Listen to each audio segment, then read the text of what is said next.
मनुष्य जन्म सर्वाधिक मूल्यवान कहा गया है, पर इस मनुष्य जन्म की प्राप्ति के बाद इसका करना क्या है, उपयोग क्या है, इसमें क्या करना चाहिए। अनेक व्यक्तियों का लक्ष्य हो सकता है कि इस मानव जीवन के अंदर खूब धन कमाना है और मुझे धनवानों की गिनती के अंदर सबसे ऊपर रहना है, पहले नंबर पे रहना है। और अनेक अनेक पढ़े लिखे लोग, अच्छी से अच्छी पढ़ाई की हुई लोग इस दौड़ के अंदर शामिल है। और अनेक बार अखबारों के अंदर न्यूज भी आ जाती हैं, भारत का सर्वाधिक अमीर व्यक्ति, दूसरे नंबर का व्यक्ति, तीसरे नंबर का, टॉप 10 के नाम, एशिया के टॉप 10 के नाम, वर्ल्ड के टॉप 10 के नाम। तो धन के पीछे लोग लगे हुए हैं और अपने आप को सर्वाधिक अमीर बनाने की दृष्टि से वे दौड़ भाग भी कर रहे हैं। कुछ लोगों का ध्यान धन की तरफ ज़्यादा नहीं जाता है, तो बस बेटे पोते परिवार इसके अंदर ही कि मेरा परिवार सुखी रहे, बेटे हो पोते हो परपोते हो, इस तरफ उनका ध्यान जाता है। और किसी के नहीं हो तो बस उसे कैसे प्राप्त किया जाए, इस तरफ उनकी दौड़ रह जाती है। तो कुछ लोग पद प्रतिष्ठा के पीछे लगे रहते, कुर्सी मिलनी चाहिए, पद मिलना चाहिए, मंत्री की पोस्ट मिलनी चाहिए, मुख्यमंत्री की पोस्ट मिलनी चाहिए, प्रधानमंत्री राष्ट्रपति की, रक्षा मंत्री की, या अपने समाज का प्रमुख व्यक्ति बन जाऊं। तो इस पद प्रतिष्ठा की दौड़ के अंदर भी अनेक लोग लगे रहते हैं।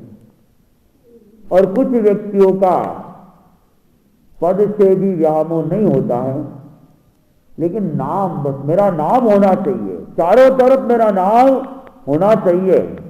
तो नाम के लिए भी वे अपनी जी तोड़ मेहनत करते, श्रम करते हैं। तो इस तरह अनेक अनेक व्यक्ति है, अनेक अनेक चिंतन भी हो सकते हैं कि इस मानव जीवन में क्या करना है। लेकिन जैसा कि मैंने पहले भी कहा था कि अगर वीतराग वाणी पे ध्यान दे, भगवान महावीर की वाणी के ऊपर ध्यान दे, तो भगवान महावीर इन सबको विज्ञ नहीं कहते हैं, इन सबको पंडित नहीं कहते। भगवान तो पंडित उनको कहते हैं जो समय को पहचानता है।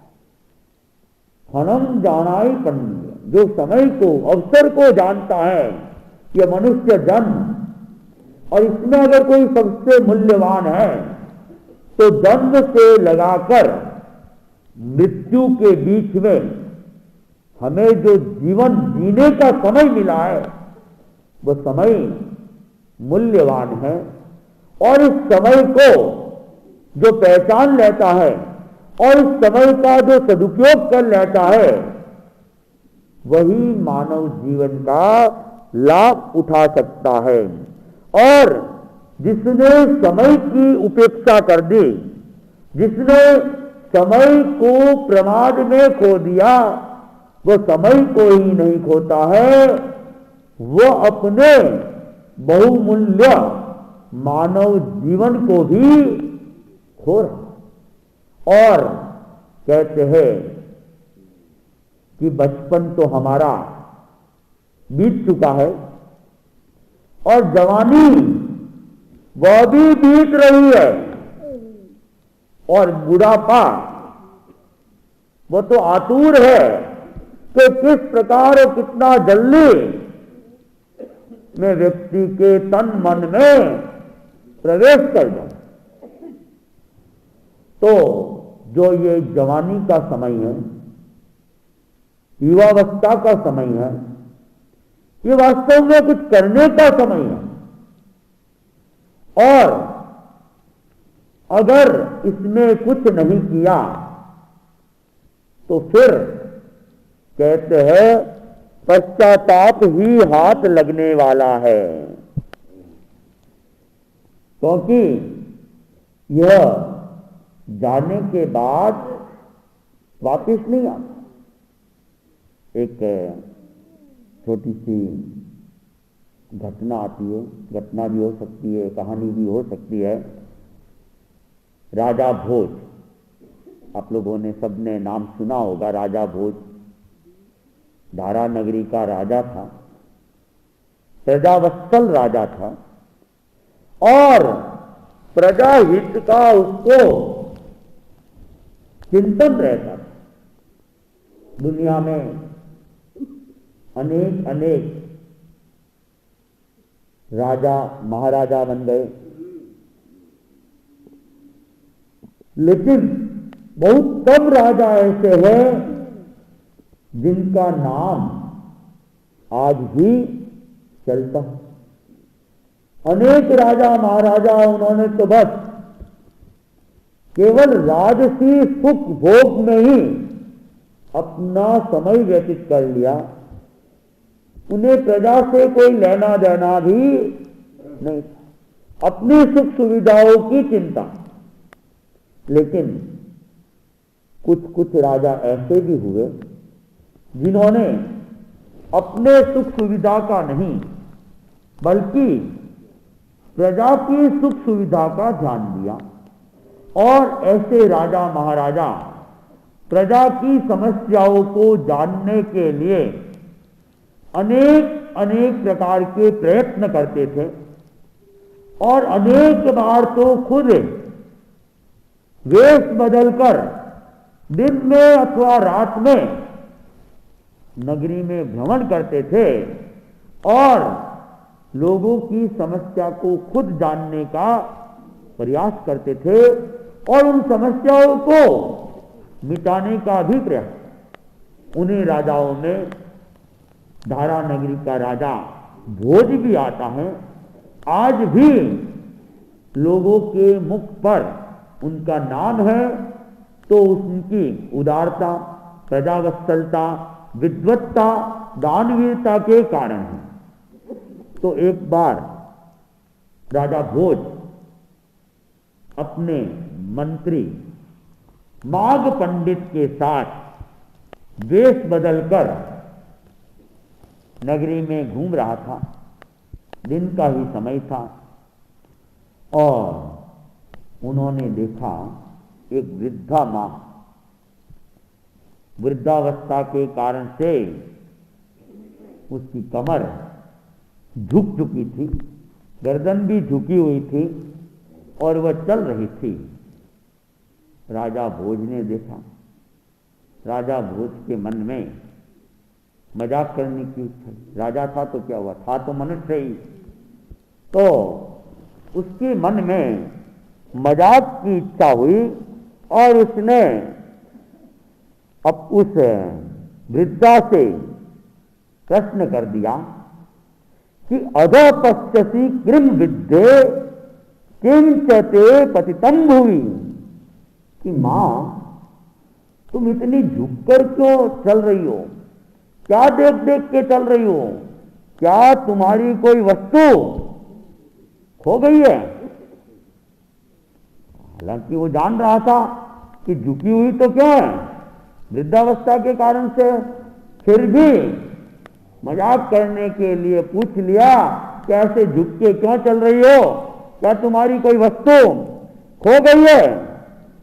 तो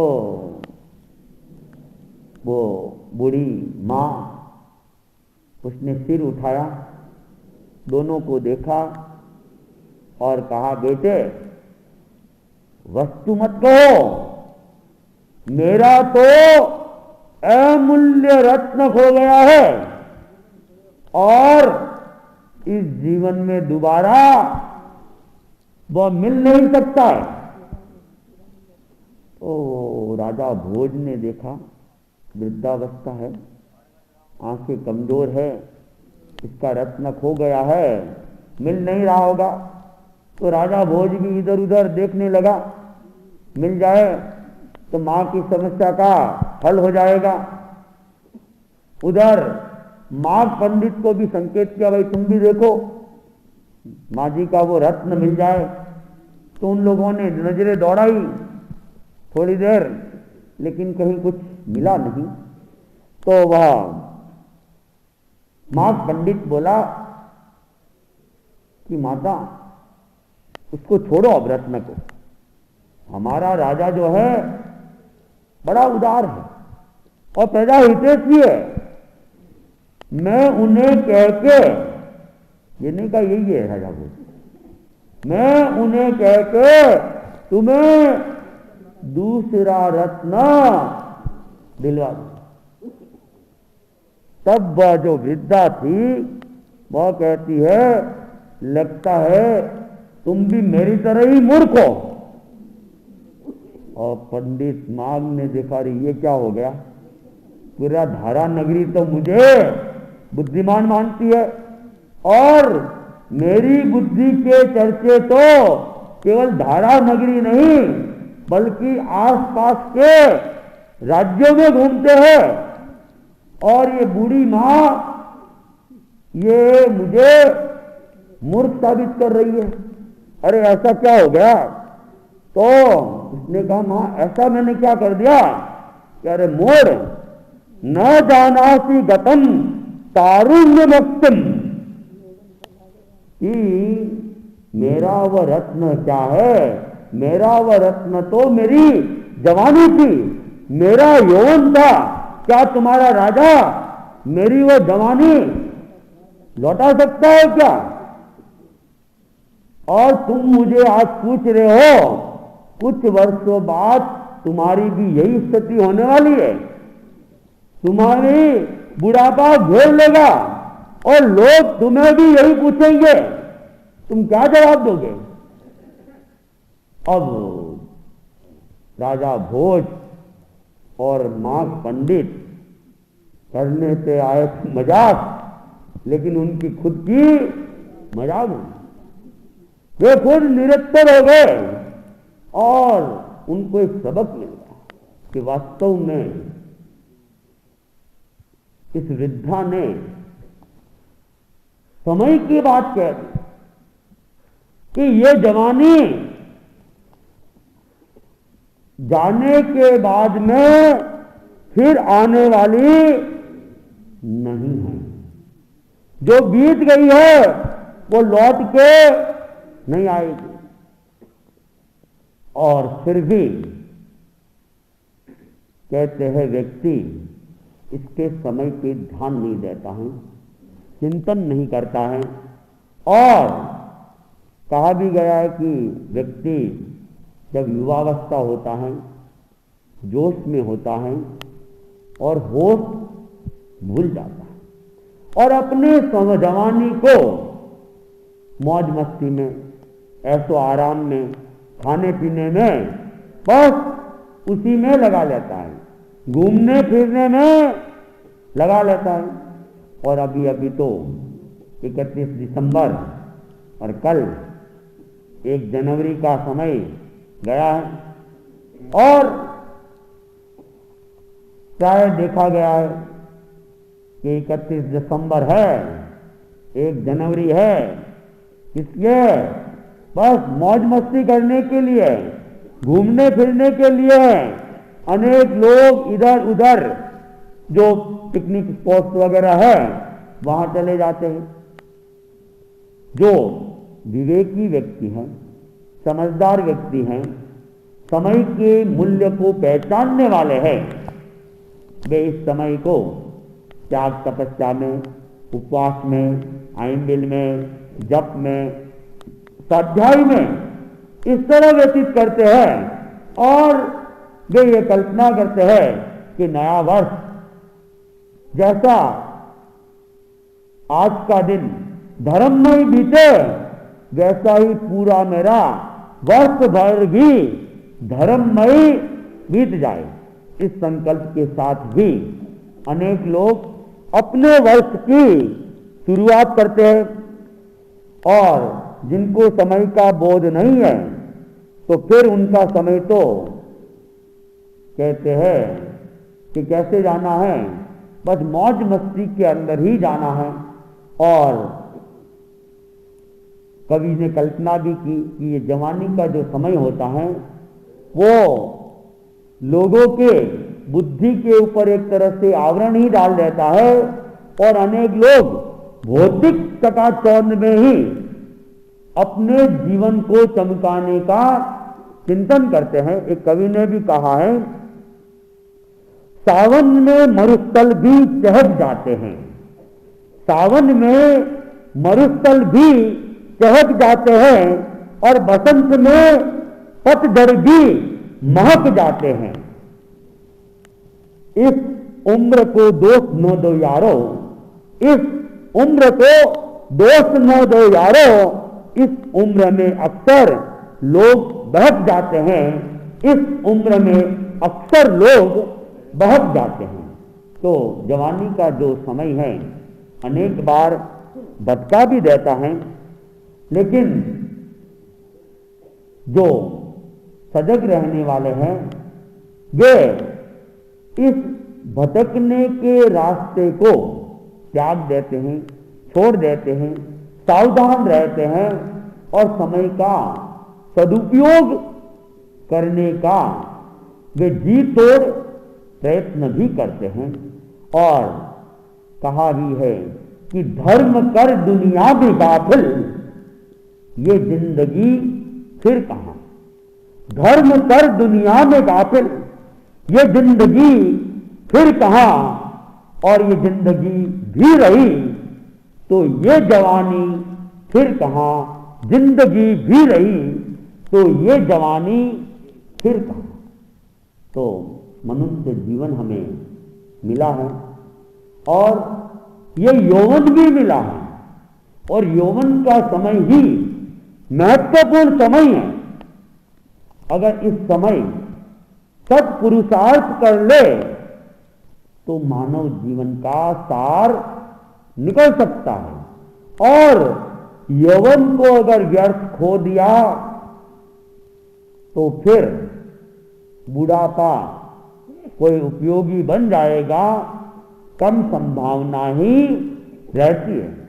क्योंकि यौवन में प्राय व्यक्ति स्वस्थ रहता है, शरीर में शक्ति होती है और वो जैसा कुछ पुरुषार्थ करना चाहता है वैसा कर सकता है।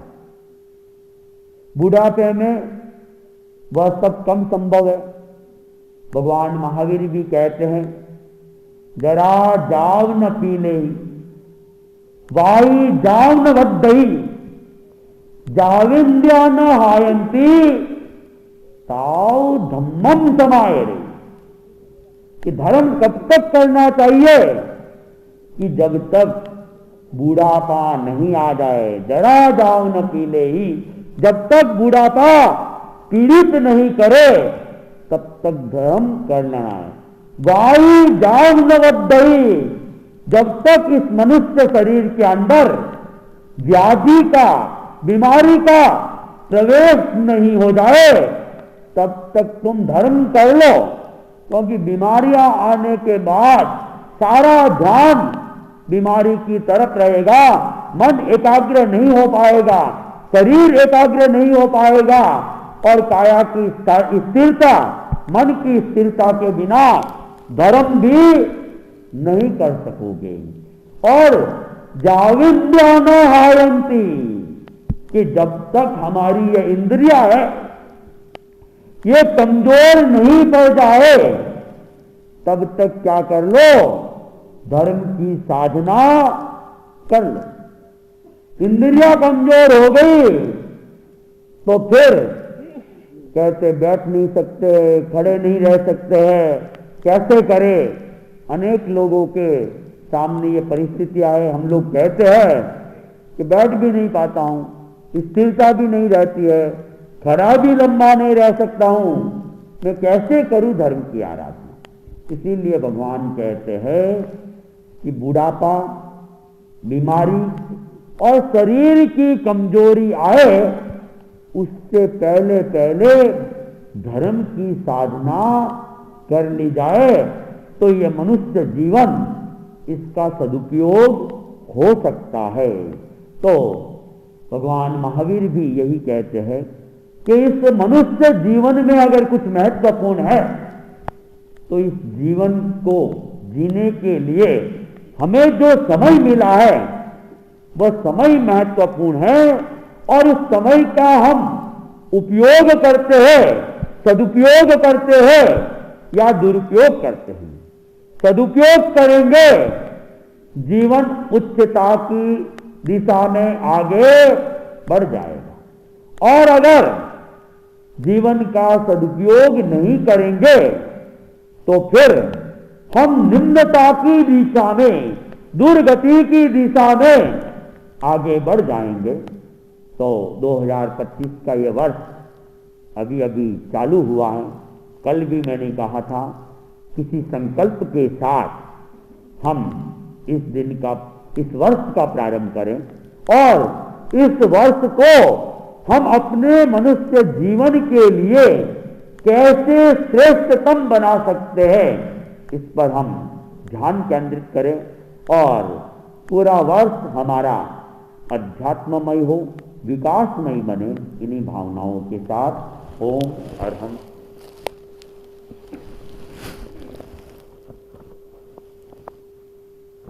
वो सखीचक्र हरियाली के जो प्रकरण चल रहे हैं, फ्रिज में रखने से हरियाली का हरापन समाप्त नहीं होता है।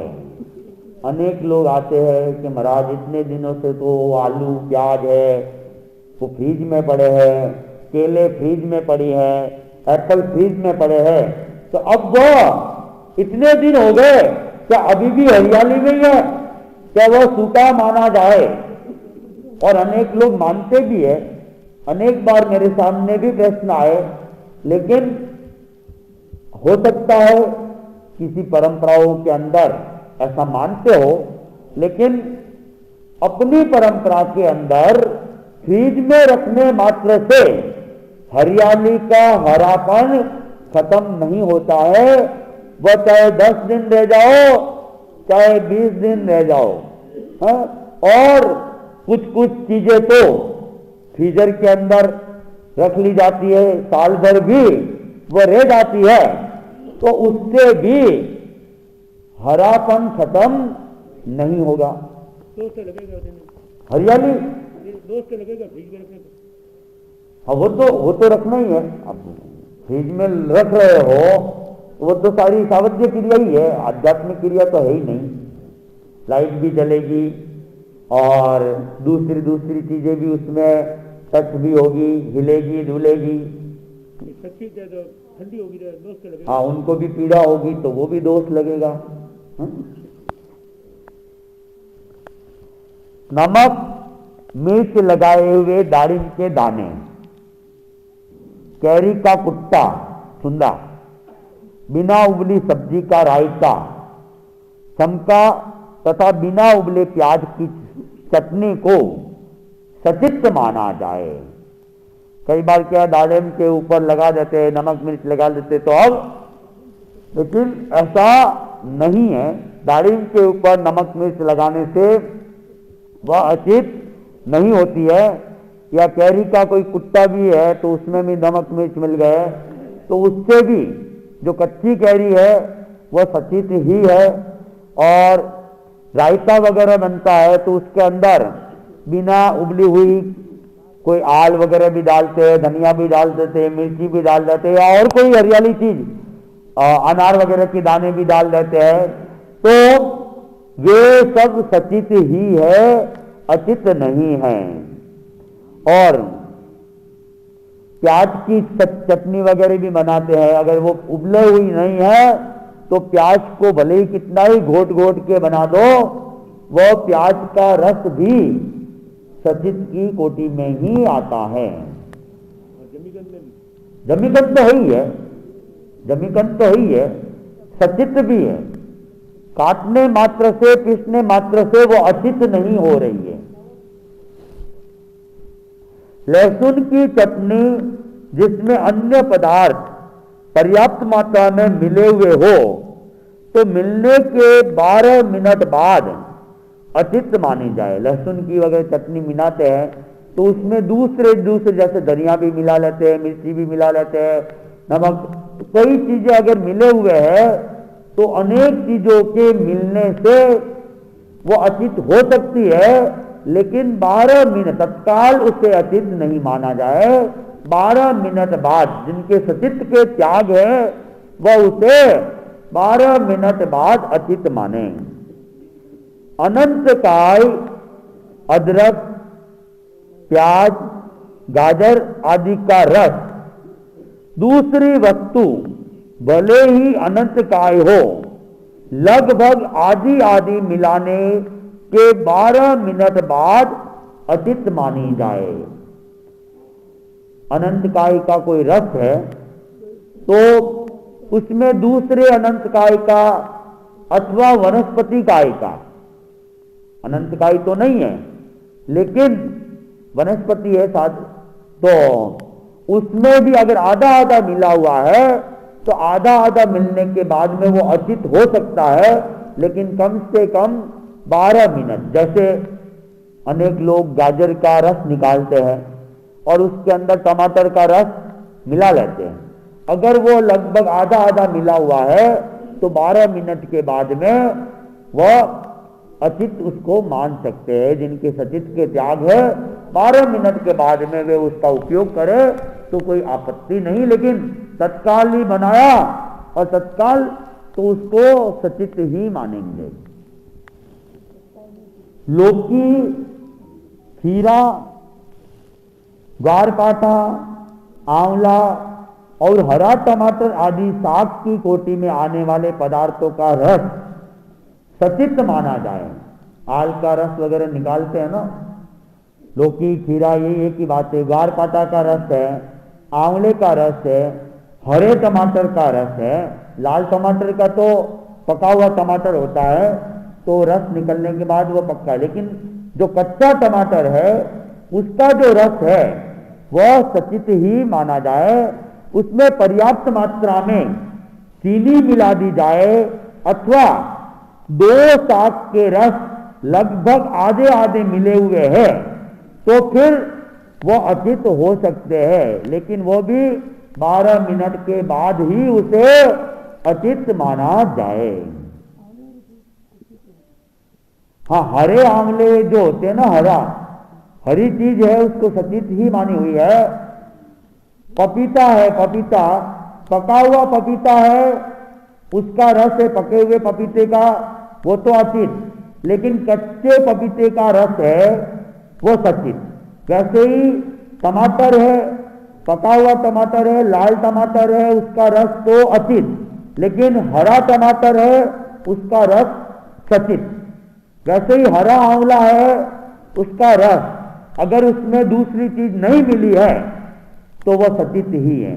या तो उसको गर्म कर दिया गया है या उसमें कोई चीनी वगैरह मिला दी गई है तो 12 मिनट के बाद में वह अचित है। कोरा रस अगर है तो वह सचित की गिनती में आता है। आपको कोई सूचना? टमाटर को काट के ना आग पर रखते हैं तो वो कितना, टमाटर कटिंग करके आग पर करते हैं ना, टमाटर कटिंग करके हाँ तो आग पर रखते हैं तो कितने आग के ऊपर,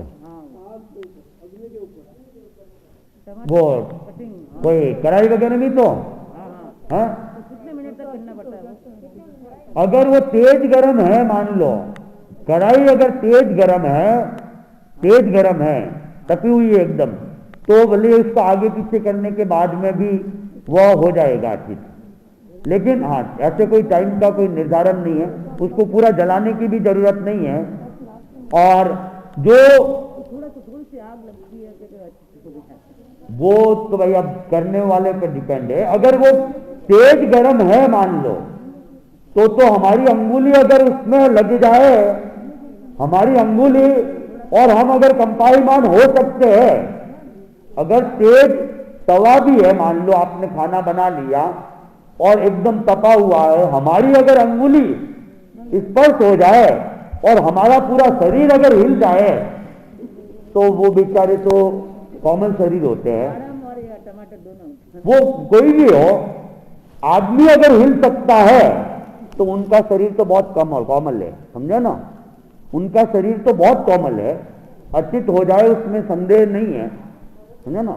हाँ, अगर वो तपा ही नहीं है तवा और उसके ऊपर ही कर लिया तो सचित की संभावना, लेकिन तवा कढ़ाई पूरी तपी हुई है तो संदेह की संभावना कम है। हम भी 5 सेकंड से ज्यादा, 5 सेकंड तो बहुत होते हैं, वो अंगुली टच होते ही, हाँ 1 सेकंड भी वहां रखना मुश्किल हो जाता है। तो उन जो एकेंद्रीय जीव है उनकी क्या स्थिति होती होगी।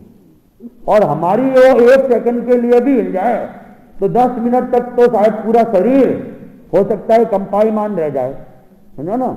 कई बार जल जाते हैं ना, तो फिर वो, हाँ, तो आदमी अगर हिल सकता है तो एकेंद्रीय जीव की स्थिति तो और कमजोर है। आज का 1 दिवस के त्याग, दही बड़ा खाने का त्याग है, और